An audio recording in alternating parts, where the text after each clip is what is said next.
Sahabat sekalian, kisah merupakan salah satu kosakata yang tidak asing di telinga masyarakat dunia, termasuk komunitas masyarakat Muslim. Hal itu dapat dimengerti karena memang di setiap daerah terdapat banyak kisah yang secara estafet dituturkan dari satu generasi ke generasi, hingga akhirnya dituliskan dalam bentuk buku atau malah diangkat menjadi film. Demikian halnya dalam kitab suci umat Islam. Kisah merupakan salah satu unsur informasi yang disajikan cukup banyak lagi berulang-ulang. Secara harfiah, kisah berasal dari akar kata qab, sod, yang mengandung makna dasar, potongan, berita yang diikuti, dan pelacakan jejak. Kisah dalam ketiga arti tersebut digunakan dalam surat Ali Imran ayat 62, Al-A'raf 176, Yusuf ayat 3 dan 111, Al-Kahfi ayat 64, dan Toha ayat 99. Ditinjau dari segi istilah, kisah dalam Al-Quran dapat didefinisikan dengan fragmen atau potongan-potongan peristiwa masa lalu yang dapat merangsang pembaca dan pendengar untuk terus mengikuti ragam adegan peristiwa dan pelaku di sepanjang kisah yang dipaparkan. Menurut Said Qutb, kisah Al-Quran bukan merupakan karya sastra manusia. Karenanya, baik tema, teknik pemaparan, ataupun setting peristiwa-peristiwanya berorientasi pada tujuan religius. Namun demikian, tujuan tersebut tidak menghalangi munculnya karakteristik seni dalam pemaparannya. Konsekuensi logisnya, kisah dalam Al-Quran merupakan perpaduan antara aspek seni dengan keagamaan. Oh ya, uslub pemaparan kisah dalam Al-Quran itu mencakup teknik pemaparan dan penyajian unsur-unsur kisah. Ditinjau dari segi teknik pemaparan, sebagaimana dikemukakan Said Qutb, terdapat 4 teknik pemaparan yang digunakan Al-Quran, yaitu: pertama, berawal dari kesimpulan. Di antara kisah yang dipaparkan Al-Quran, terdapat kisah yang dimulai dari kesimpulan, kemudian diikuti dengan rinciannya, yakni dari fragmen pertama hingga fragmen terakhir. Sebagai contoh, dalam surat Yusuf, kisah diawali dengan mimpi Nabi Yusuf dan dipilihnya ia sebagai nabi.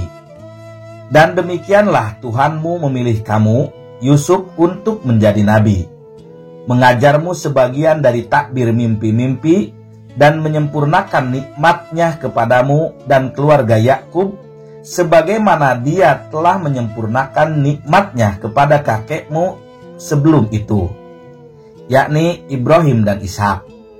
Sesungguhnya Tuhanmu maha mengetahui dan maha bijaksana. Sesungguhnya ada beberapa tanda kekuasaan Allah pada kisah Yusuf dan saudara-saudaranya bagi orang-orang yang bertanya. Yusuf ayat 6-7. Setelah itu, kisah dilanjutkan dengan fragmen pertama, yaitu adegan Yusuf bersama saudara-saudaranya, ayat 8-20. Fragmen kedua, Yusuf di Mesir, ayat 21-33. Fragmen ketiga, Yusuf dalam penjara, ayat 34-53. Fragmen keempat, Yusuf mendapat kepercayaan dari raja, ayat 54-57. Fragmen kelima, Yusuf bertemu saudara-saudaranya, ayat 58-93. Fragmen keenam, Yusuf bertemu orang tuanya, ayat 94-101. Kedua, kisah berawal dari ringkasan kisah itu. Dalam hal ini, kisah diawali dengan ringkasan, lalu diikuti rinciannya dari awal hingga akhir. Salah satu kisah yang menggunakan pola ini adalah kisah Ashabul Kahfi yang dimulai dengan pemaparan kisah secara garis besar. Dan ingatlah ketika pemuda-pemuda itu mencari tempat berlindung di dalam gua. Lalu mereka berdoa, "Ya Tuhan kami, berikanlah rahmat kepada kami dan Engkau dan sempurnakanlah bagi kami petunjuk yang lurus dalam urusan kami." Maka kami tutup telinga mereka beberapa tahun dalam gua itu. Kemudian kami bangunkan mereka agar kami mengetahui manakah di antara dua golongan itu yang lebih tepat dalam menghitung berapa lama mereka tinggal dalam gua. Surat Al-Kahfi ayat 10-12. Itulah ringkasan kisahnya. Kemudian diceritakan rinciannya, yaitu latar belakang mereka masuk gua ayat 13-16, keadaan mereka dalam gua ayat 17-18, ketika mereka bangun tidur ayat 19-20, sikap penduduk setelah mengetahui mereka ayat 21, dan perselisihan penduduk kota tentang jumlah pemuda-pemuda tersebut ayat 22. Ketiga, kisah berawal dari adegan klimaks. Pola pemaparan kisah tersebut berawal dari adegan klimaks, lalu dikisahkan rinciannya sampai akhir. Kisah yang menggunakan pola semacam itu diantaranya kisah Musa dengan Fir'aun yang termaktub dalam surat Qasas ayat 3-5, yang berawal dengan adegan klimaks terkait keganasan Fir'aun. Kami membacakan kepadamu sebagian kisah Musa dan Fir'aun dengan benar untuk orang-orang beriman. Sesungguhnya Fir'aun telah berbuat sewenang-wenang di muka bumi dan menjadikan penduduknya berpecah belah, dengan menindas segolongan mereka, menyembelih anak laki-laki mereka, dan membiarkan hidup anak-anak perempuan mereka. Sesungguhnya Fir'aun itu adalah yang membuat kerusakan. Dan kami hendak memberikan karunia kepada orang-orang tertindas di bumi Mesir itu, dan hendak menjadikan mereka orang-orang yang mewarisi. Itulah adegan klimaksnya. Lalu dikisahkan secara rinci, mulai Musa dilahirkan dan dibesarkan, ayat 7 dan 13. Ketika ia dewasa, ayat 14-19. Ketika Musa meninggalkan kota Mesir, ayat 20-22. Ketika Musa mendapatkan wahyu untuk menyeru Fir'aun, ayat 29-32. Pengangkatan Harun sebagai pembantunya, ayat 33-37. Keganasan Fir'aun, ayat 38-42, dan Musa mendapatkan Taurat, ayat 43. Dengan dipilihnya pola pertama, kedua, dan ketiga itu, pembaca atau pendengar dapat mengetahui terlebih dahulu gambaran secara umum suatu kisah dan mendorong mereka untuk segera mengetahui rinciannya. Keempat, tanpa pendahuluan. Pada umumnya, kata-kata pendahuluan digunakan dalam pemaparan kisah Al-Quran, baik menggunakan pola pertama, kedua, ketiga, atau dengan menggunakan pertanyaan seperti dalam kisah Ashabul Fil dalam surat Al-Fil. Di samping itu, terdapat pula kisah yang tidak diawali pendahuluan. Ia langsung memaparkan materi inti, seperti kisah Musa mencari ilmu yang termaktub dalam surat Al-Kahfi ayat 60-82. Dalam kisah tersebut, tidak ada pendahuluan. Ia langsung menguraikan materi, dan ketika Musa berkata kepada muridnya, "Aku tidak akan berhenti sebelum sampai ke pertemuan dua buah lautan, atau aku akan berjalan sampai bertahun-tahun. Dua lautan, mereka lupa akan ikannya, lalu ikan itu melompat mengambil jalannya keluar." Al-Kahfi ayat 60-61. Sekalipun pemaparan kisah dimulai tanpa pendahuluan, namun di dalamnya dimuat dialog atau peristiwa yang mengundang minat pembaca atau pendengar untuk mengetahui kisah tersebut sampai tuntas. Pada kisah tersebut ditampilkan adegan Khidir yang melobangi perahu, ayat 71, Khidir membunuh anak kecil, ayat 74, dan Khidir membangun rumah yang sudah runtuh, ayat 77. Oh ya, pemaparan kisah dalam Al-Quran itu sering disisipi nasihat keagamaan, baik penegasan akan keesaan Allah dan keharusan beriman pada hari akhir. Misalnya ketika Al-Quran menuturkan kisah Nabi Musa dalam surat Toha dari ayat 9 sampai ayat 87. Di tengah-tengah kisah disisipkan nasihat tentang kemahaagungan Tuhan dan hari kiamat, yakni pada ayat 50 sampai 55. Dengan demikian, tema sentral ayat-ayat kisah dalam Al-Quran adalah kisah para nabi atau umat terdahulu. Namun secara perlahan, para pembaca digiring pada ajaran agama universal. Hal itu menguatkan bukti bahwa komitmen kisah dalam Al-Quran terhadap tujuan keagamaan sangat tinggi sekali.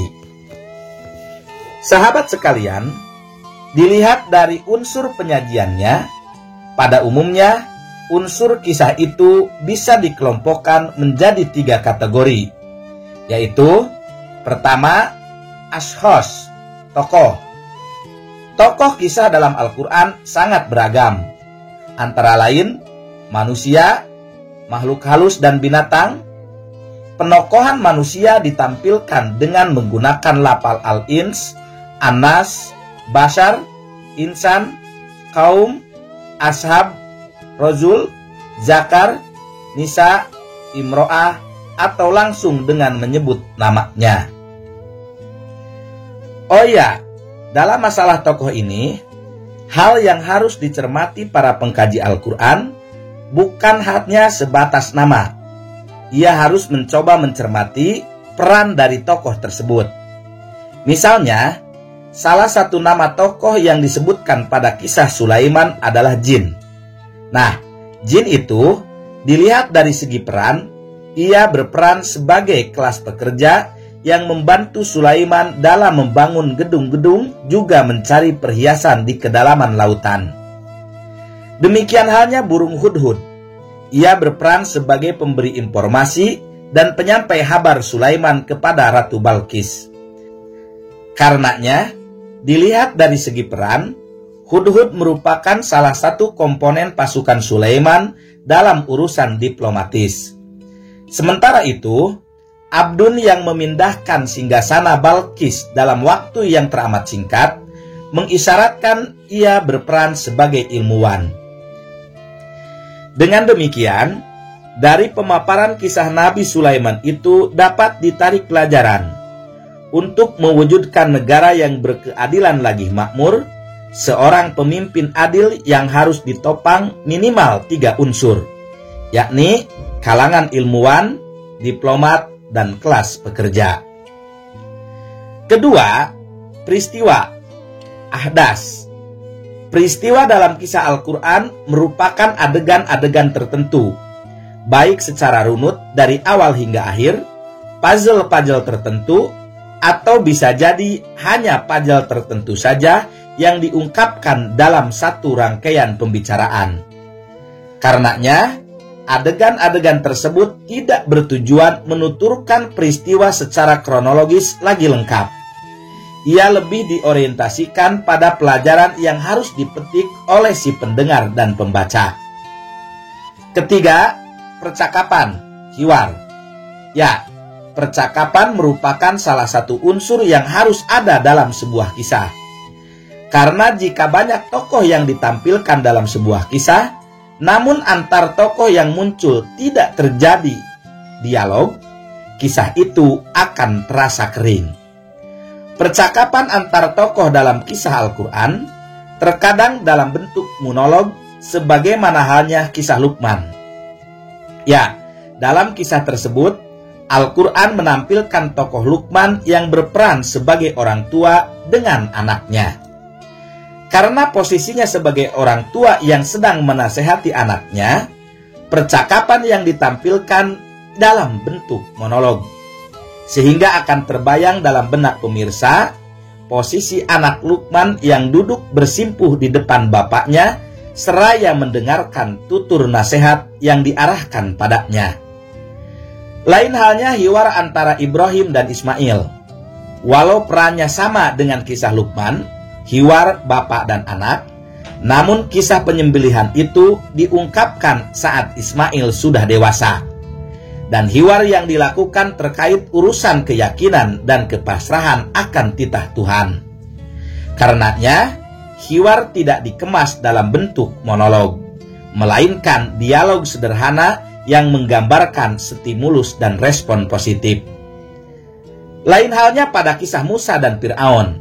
Hiwar itu dipaparkan secara dialog konfrontatif antara penguasa dolim dengan seorang tokoh pembebasan. Karenanya, dialog yang terjadi antara dua pihak yang berseberangan itu jauh lebih kompleks. Bahkan, nada tinggi, gerak cepat, beringas, kejam, terbayang di benak pembaca.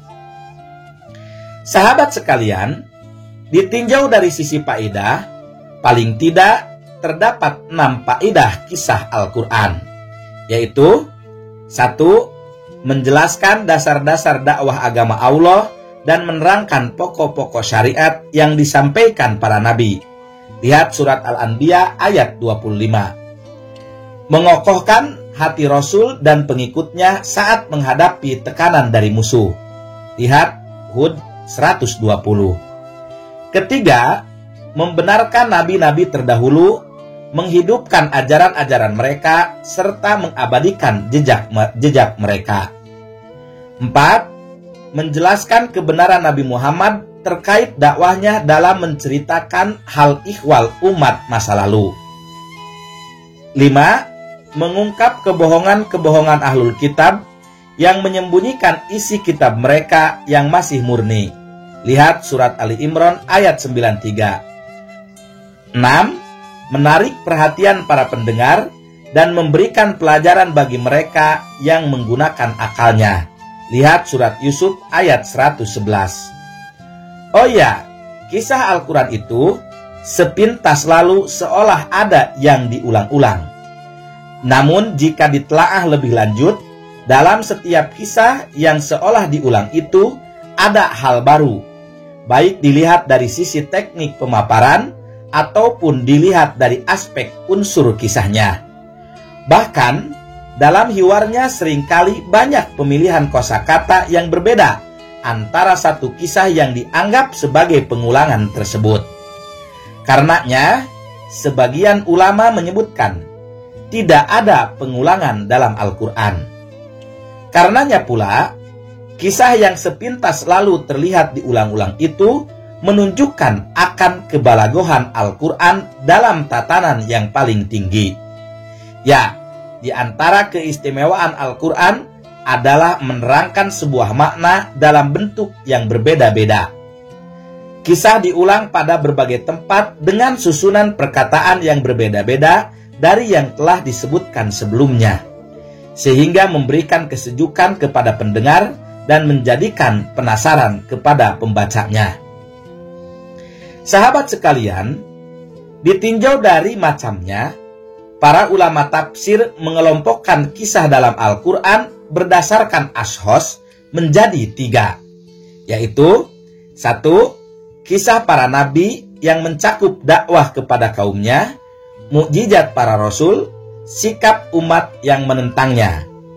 2. Kisah yang berkaitan dengan peristiwa-peristiwa yang telah terjadi dan orang-orang yang tidak dapat dipastikan kenabiannya, seperti kisah orang-orang yang pergi dari kampung halamannya karena takut akan mati, kisah Tolut dan Jalut, 2 putra Adam, dan lain-lain. Ketiga, kisah yang berkaitan dengan peristiwa pada masa Rasulullah seperti Perang Badar, Uhud, Hunain, Tabuk, dan lain-lain. Sementara itu, jika pengelompokan kisah ditinjau dari sisi tujuannya, ia bisa dikelompokkan menjadi 3, yakni kisah asal-usul manusia. Kedua, kisah pembebasan manusia. Dan ketiga, kisah sejarah dakwah atau yang sering dikenal dengan kisah pengajaban.